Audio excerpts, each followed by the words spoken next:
When you come to Unbound, especially for our Ascend program, people generally are looking for three things. They're looking to figure out what's next. How do you help me figure out what to do next with my life?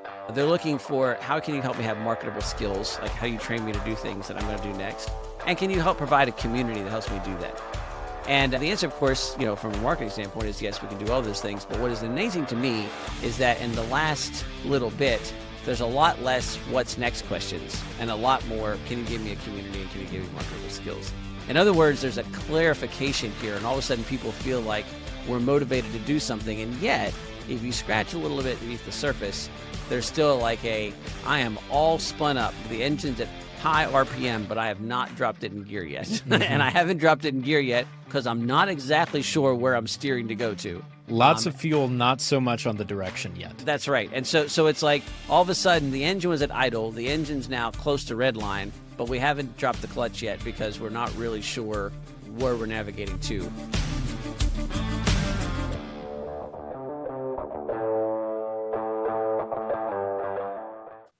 Hello, everyone, and welcome back to the Be Unbound podcast. I'm your co-host, Jonathan Brush.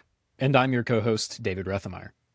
It's great to be back with you, and we're looking forward to a conversation today. We've got some great guests coming up. We're looking forward to introducing you to them. David has become the scheduled juggler par excellence, which means he's done a lot of juggling recently, and it's been really fun. And I'm just really glad David's around to do it. But somewhere in that juggling, we had a slot open up here for us to do this podcast by ourselves, just the two of us.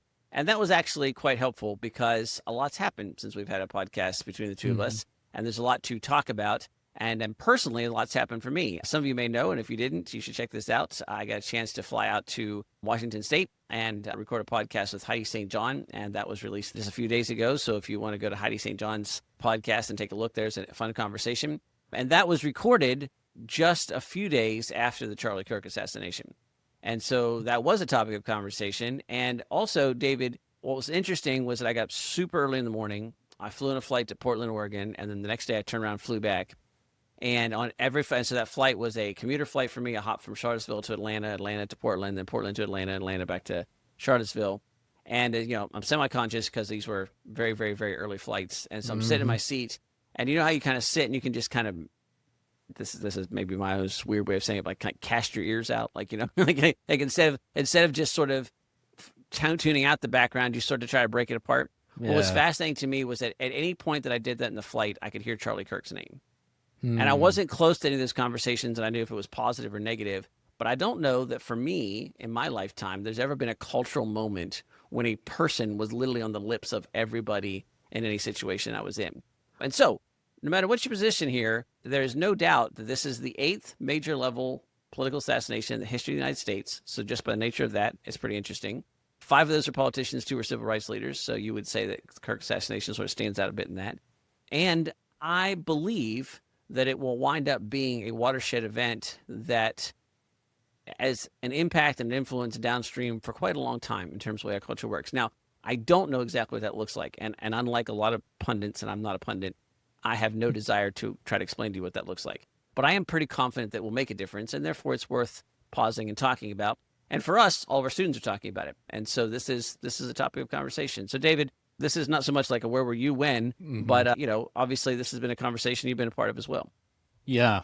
I think the thing that has stood out to me and to you as well, we were just talking before we started recording about how much of a response this has had in the young people that we work with on a regular basis in Unbound specifically. There was a lot of conversation, a lot of just processing the fact that none of them had ever really seen anything like this happen, and the fact that this was, for some of them, it was somebody who they had a lot of respect for and they really had watched for a long time and saw as a leader to look up to. And there were others who just maybe didn't really even know him or maybe disagreed with him to some respect, but just the fact that something as just gruesome and just no holds barred evil, something to that extent occurred to somebody like that was just really sent people reeling, and I think made them have to process a lot and ask a lot of really hard questions. And I think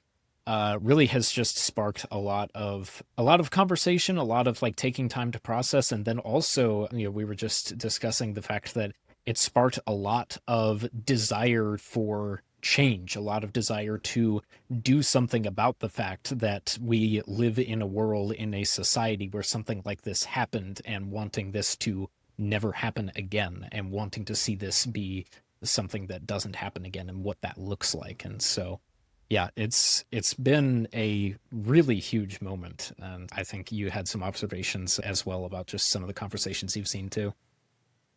Yeah, and I think we wanted to go that direction. So maybe it's helpful to just sort of jump in here a little bit and say some things we're not doing here. We actually don't have a lot to say about Charlie Kirk. And just to be really clear to the audience, it's not because there's not a lot to say, and it's not because we think that's unimportant. It's just that we don't claim any kind of inside knowledge. Neither David or I were personal friends with Charlie. We don't work with Turning Point as an organization, and that's not because we wouldn't want to. It's just there's more organizations we don't work with than we do. And so we don't have any direct connections and relations. And I know a lot of people who do have those direct connections. One of our former students was actually heavily involved in the Turning Point organization as a contractor for the company he works for. Obviously, Heidi St. John, whose podcast I was just on, knew Charlie personally and knew a lot of the people connected to that. And so they all have perspective and things to offer from that angle that are important and I think are worth saying. We don't have those things, and it's ridiculous to pretend that we do. Nor do you tune into this podcast, I think, for some punditry in terms of, like our opinions about all those things. I have them. We've had conversations about them, but I don't know that this is the right place for that just because we're not qualified in that particular arena.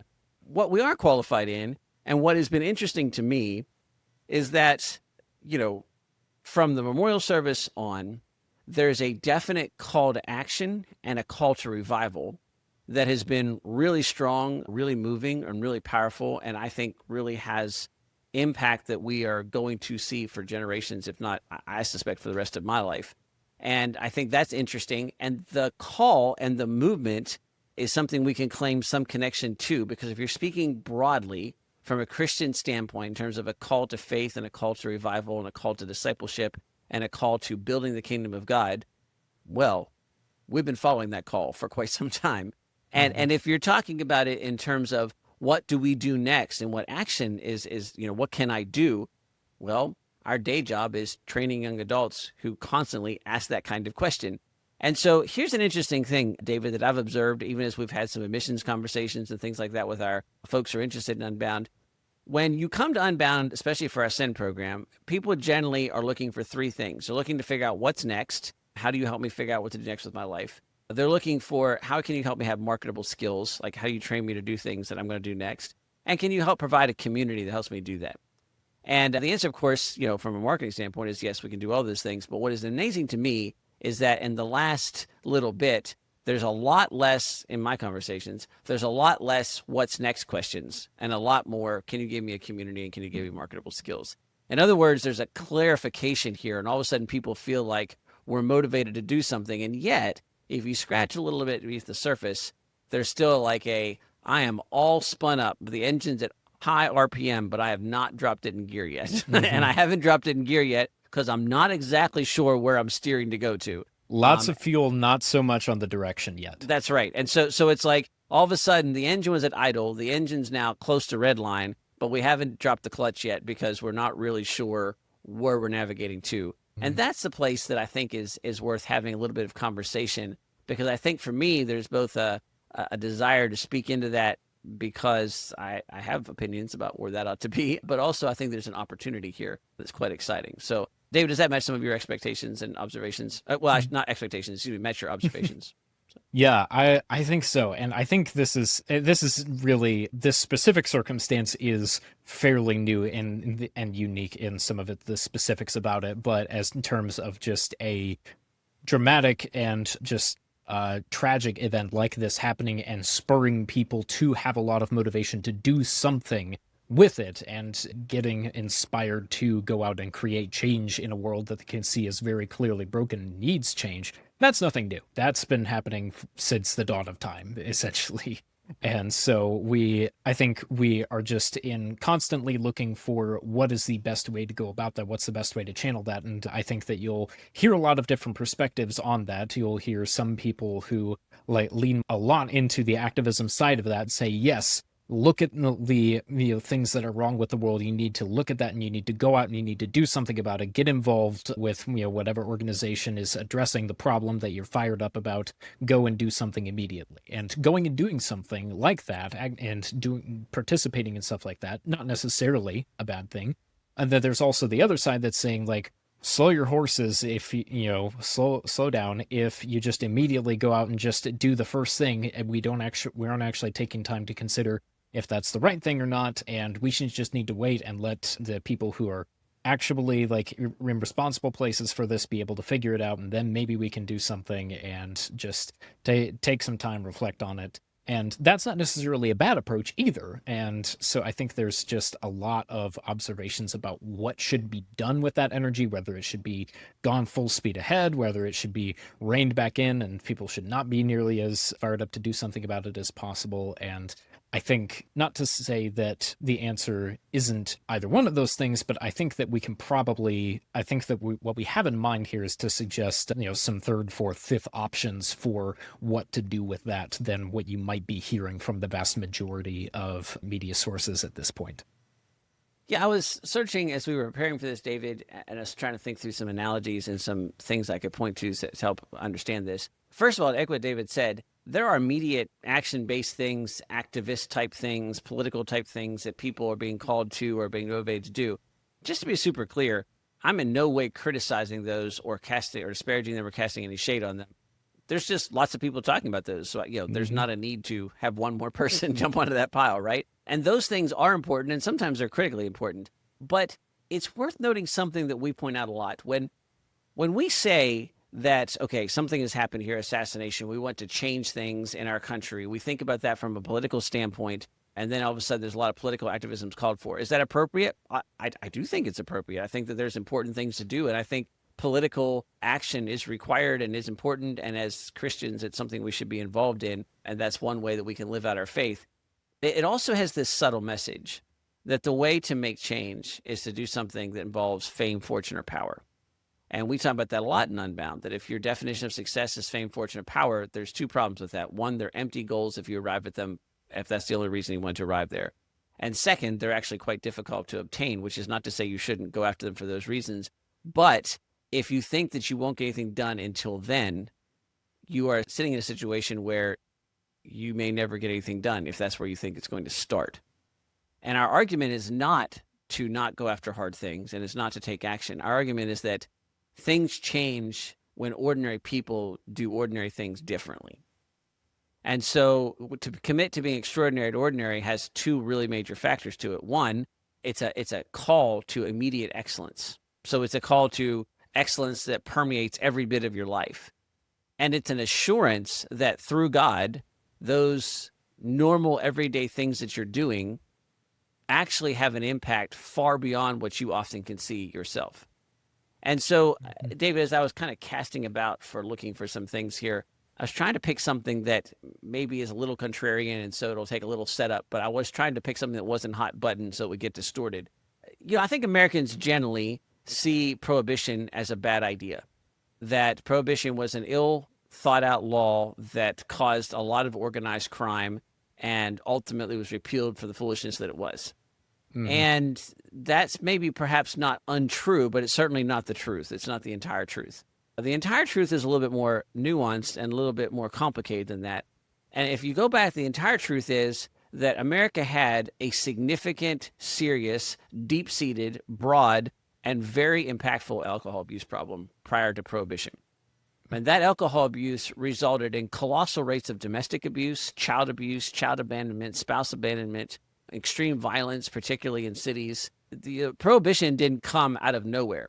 Mm-hmm. When you get that kind of grassroots movement that gets laws to that sweeping effect, there has to be a reason for that.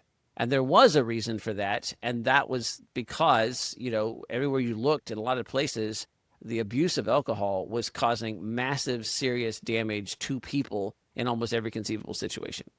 And so that led to political activism that resulted in political action that resulted in the banning of alcoholic beverages. Now, most people know the rest of the story, that, that was an incentive for organized crime and it caused more violence and all those kinds of things was eventually repealed. And again, I'm not saying in any way that's untrue. What is missed is that prohibition also made drinking alcohol a criminal, out of society type of thing to do in most circles, not all circles, but in most circles. In other words, it added a social stigma to it. And that social stigma persisted far beyond the repeal of prohibition, to the point that there was a significant reduction of alcohol abuse and alcohol use across almost all segments of society post-prohibition. And because of that reduction in alcohol abuse, there was significant gains in fighting things like domestic abuse and child abuse and abandonment and all those kinds of things, right? Now, it's worth thinking about that because there's two aspects of this. There's a political activism piece that was important and was not unrelated to the things that happened that changed, but also many would argue was unsuccessful. It was repealed, or you can make all kinds of arguments about that.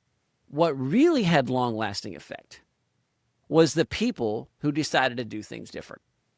The alcoholic who decided to stop being an alcoholic. And I don't mean to belittle that by the way I state that, but somebody who went through the struggle, took the steps to say, this isn't going to affect my family anymore. The families that said, this is an unacceptable practice for us, that's not the way we choose to live. The communities that said, we don't put up with that kind of alcohol abuse and think that that's socially acceptable anymore. You have to use it in a different way. The people that, the churches that said, this is not what we expect of church members, okay? It was those little interactions, it was those little commitments that ultimately lent themselves to macro behaviors, but on a micro scale, the impact on individual lives is almost incalculable. And that's the part that we want to think about and talk about. And I want to kind of, I've got a passion here to share with those of you who are listening. It's the little everyday things that seem a bit unimportant that consistently, when applied consistently and over time and with endurance, have an exponential return. And that ultimately make far bigger difference than the political things that are happening, even though there is a connection to those political things, and I'm not arguing that we should ignore those. But yet, if you're looking for a call to arms, if you're looking to a call to action, if you're looking to do something immediately, there is an impact and a outcome that is far greater than you imagine in just the small everyday things around you that you can apply yourself to that are different from what everybody else is doing. Yeah, there's a lot of wisdom to that. That's a really interesting example that you bring up. And I think the thing that stands out is that, to me at least, is that the actual passing of the law in and of itself wasn't the thing that actually fixed or helped to address America's alcoholism problem. The thing that actually addressed America's alcoholism problem was the overall cultural mindset change that came out of that result. Whether or not that came through just because the actual prohibition law got passed or not, we can speculate, but the point is that it was a change in just how it was perceived and how people perceived whether or not it was a good thing or an acceptable thing to do and to see. And I think that the way that you could phrase it, and I think that we've talked about a lot in Unbound, is the fact that those people were endeavoring to create a new culture within their communities where alcoholism or things like that were no longer acceptable. And that's something that I think we can look at a lot of other examples throughout history, and I think is something that we ought to look to more today, is seeing how can we create a culture in which the things that we are looking to oppose, the things that we are wanting to be unacceptable, or the things that we want to change about our world, how can we create an environment where those things are unacceptable, where those things are just not even appealing anymore? What does it look like to do that? And I think in the case of the prohibition example, maybe that does involve some legal activism change, but I think a lot of it just involves just making a decision on how you and your family are going to behave. It involves just having conversations, having civil conversations with your neighbors and your community about why you think that is acceptable or shouldn't be acceptable or not. And is a lot of those things that end up stacking up. And those things, you'll notice, a lot of that is not nearly as much of an immediate, this is the fix, that if we just get this one thing done, then this thing is no longer going to be an issue. That's what a lot of the pundits in the media will end up gravitating much more towards is how can we just find the one thing that's just going to fix the problem? And that appeals to us as humans. It's our human nature to just look for the one quick and easy solution. But the reality is that the actual lasting solutions, while it can involve bigger steps, it can involve things like legislative action and like movements and, supporting large organizations for political change. A lot of it also has to do with just creating the new culture to establish a new norm and say, we are wanting to make our world different because we have been equipped to do so. So, David, I want to take those ideas and I want to kind of flip them a little bit, and I want to do something maybe a little unusual. The logical next step here is to say, okay, so we challenge you to go forward and do kind of normal everyday things and realize that they're more important than you think.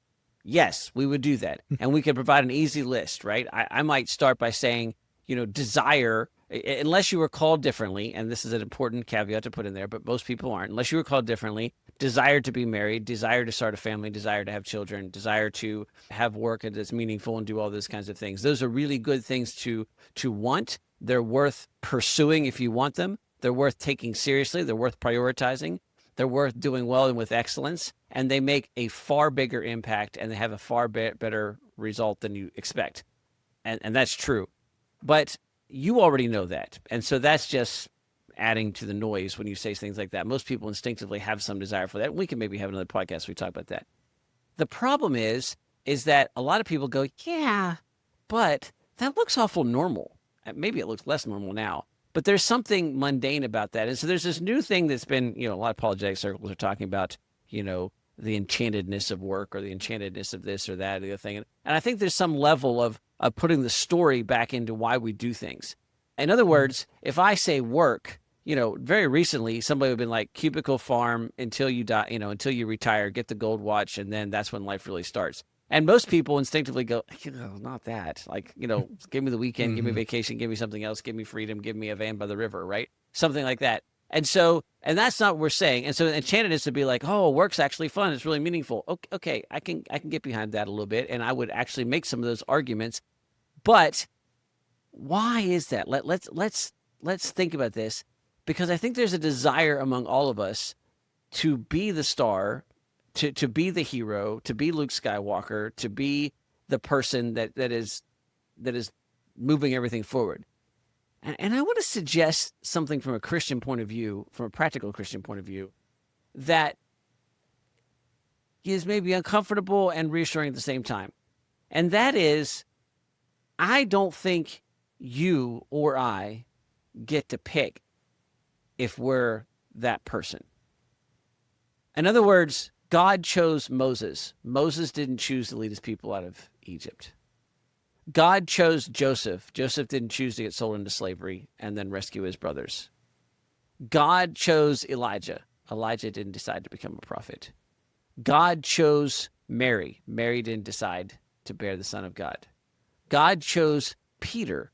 Peter didn't decide to be the rock on which God built his church. God chose John. John didn't choose to be the one that was revealed, have the vision of Revelation revealed to him to write down.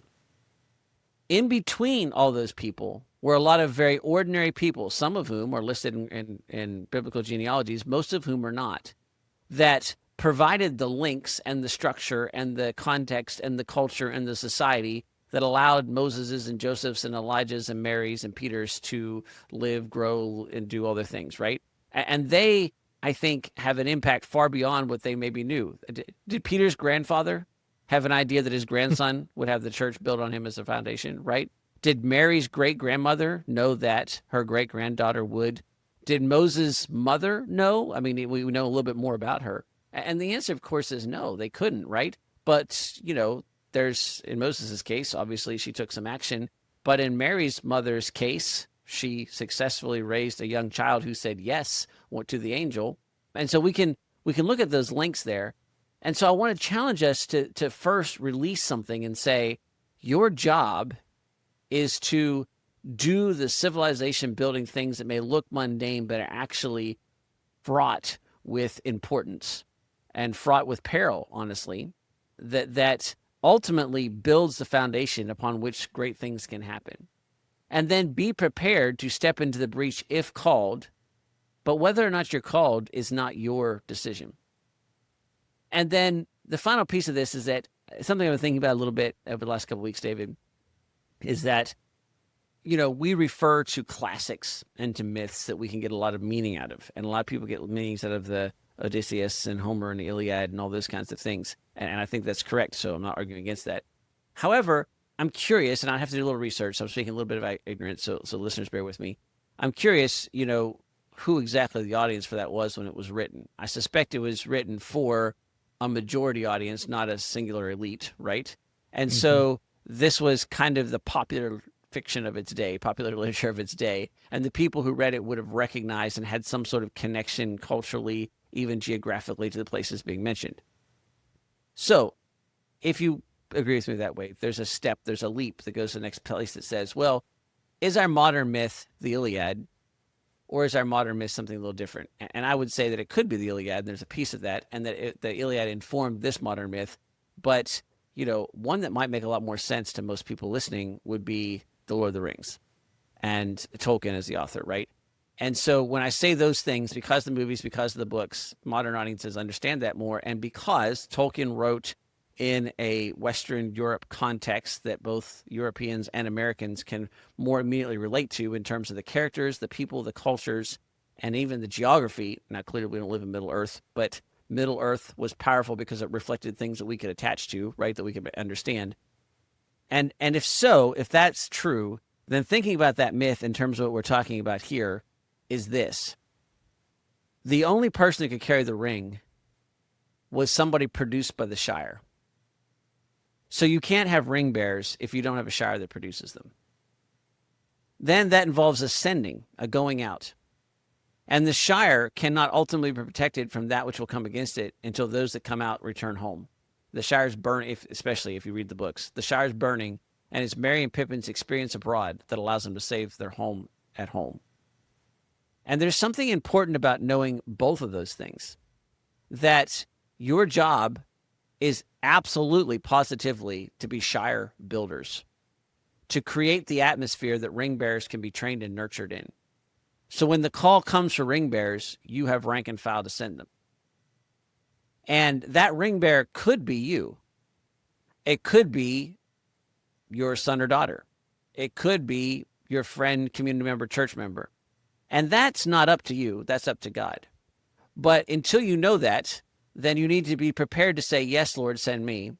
And in the meantime, you need to be working night and day, heart and soul, to build the kind of cultures and the kinds of families and the kinds of communities and the kinds of churches that are always ready to produce ring bearers that stand in the gap. And, if we want to extend this out a little more, ring bearers, but also those who protect ring bearers, who assist ring bearers, who run the diversions for ring bearers, who march to the gates of Mordor so the ring bearer can slip in the back door. You can carry this analogy quite far forward, but it starts with you have to create the place where those folks can be trained, can be raised, can be prepared so that they're ready to leave when called upon. And that would be the challenge that I would want people to think about. If you've got this itch, this burn, this passion, this desire to do something because of what you witnessed in these last couple of weeks and because of the things and the truths that you see somebody has sacrificed much for, that's good. And if there's an immediate call to action in some sort of activist type way for you to do that, don't let this in any way discourage you from that. But if you don't have that immediate call and you're wondering, well, what does that mean now? Don't let that flame puff out and be discouraged. Instead, stoke it, add some fuel to it, and know that that may be the small little things now that end up being great big things with civilization altering impacts in generations past what you can see. And as a Christian, the good news is your timeline is longer than your own life. And you are not in charge of and have the responsibility of knowing if you're supposed to grab the ring and run to Mount Doom or not. God will make that clear if that's you or not. But you do have a role to play in whoever does do that when God calls them. Yeah, and I think all that was phenomenally said, and I think the one thing I'll add on to that, which I think is something we add on to a lot of podcasts, but I think just remains true, is just recognizing the fact that because we are each made in the image of God, and God has stated that each one of us, he has a specific plan for how he is going to use us, it does us well in moments, especially like these, to dwell on that fact and to really observe that the God who orchestrated all of creation is orchestrating all of time and is ultimately orchestrating the redemption of all things, has a specific plan for you, me, and every other human being that is created in the image of God that you see. And especially for you, you get to be a part of that, and it's worth recognizing the tremendous amount of value that comes from that, the tremendous amount of responsibility that comes with that as well, and ultimately just the possibilities and just the hope that comes with that as well. Because again, that last piece of he is orchestrating the redemption of all things, and each one of us in ways that maybe we will get to see how we're going to be a part of it, and maybe we will just be participating in smaller things where we won't actually get to see just how much of a difference these small things that we do will make in the ultimate redemption of all things. But we are promised that each of us is going to participate in that in a God-ordained way. And regardless of whether that is leading the charge in activism, whether that is participating in some sort of change at a smaller, more supporting level, or whether that is just simply being faithful in the places that God has put you, having conversations and being Christ-like in the places that you are in, or the places that God is calling you to be, as long as that is the goal, is to be participating in the ultimate redemptive plan that God has for this world, then you're in the right place, and you are doing the work, and you are putting your energy towards things that are eternally valuable. Well said, David. We have indeed reached a turning point in our history, in the sense that this will have an impact that will echo for years forward. And I don't know what that looks like. I can argue probably intelligently of all the good things that might happen and all the bad things that happen. But the fact of the matter is that no matter how intelligent it might sound, I don't know. But I am pretty convinced that there are forces in motion that will impact the way our world looks and acts and reacts in the years, days, and months and years to come.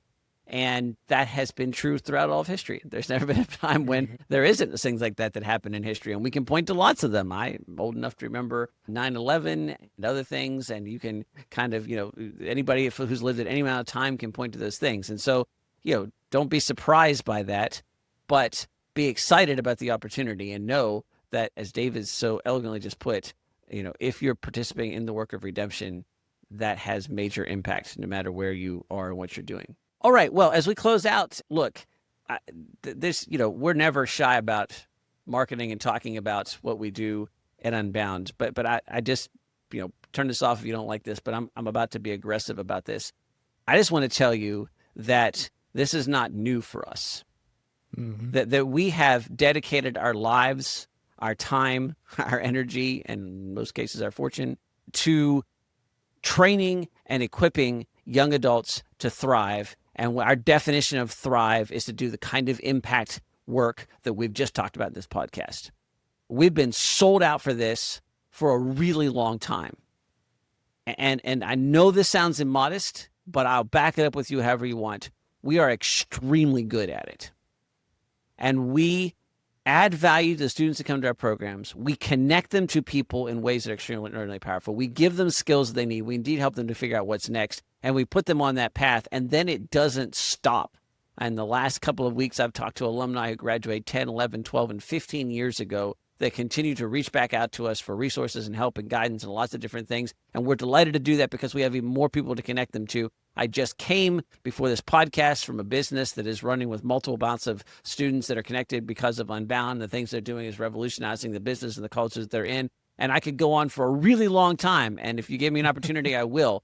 But the point here is, if you're looking for something to do and you need the skills to do that next thing, and that next thing is building the actual foundational keystone blocks of civilization, that's what we do.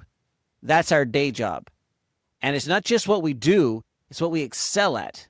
And we're better at it than almost anybody else that you know.